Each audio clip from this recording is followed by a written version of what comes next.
अघि तलबाट देखिने झरना भनेको यही हो। योदेखि माथि देखिने चाहिँ हिमा गाउँपालिकामा पर्ने सिमथली भन्ने गाउँ माथि छ हल्का। यस्तो पोखरामा पनि धान खेती गरेको देख्नु भएको थिएन भने हेर्नुहोस्, यहाँ पुरै यो देखिने माथि चाहिँ धान खेती हो। हल्का हल्का देखिरहेको छ होला, म तपाईँहरूलाई देखाइदिन्छु। हेर्नुहोस्, यो सबै धानको खेती हो। अनि योदेखि मुनितिर पनि जति पनि पाखा छ त्यहाँ धानहरूको खेती हुँदै गएको छ। अनि यतातिरबाट तपाईँको पुरै छहरा छ।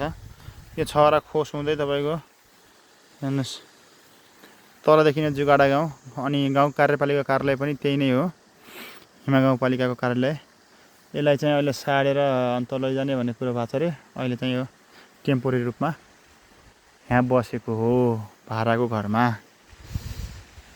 बाँकी यो देखिने यतातिर चाहिँ धान खेती, मार्सी धान भनौँ।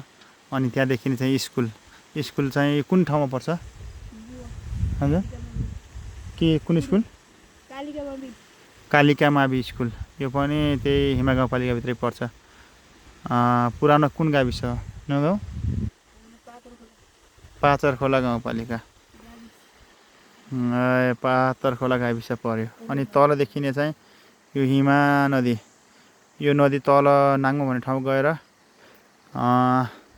तिला नदीसँग मिसिन्छ, जहाँ दोभान एरिया पनि हो। अनि त्यो पछि कर्णाली भएर बग्न थाल्छ। अनि तल राकम गइसकेपछि हुम्लाबाट आउने हुम्ला कर्णालीसँग मिसिएर त्यो चाहिँ ठुलो कर्णाली बन्ने हो। यति नै।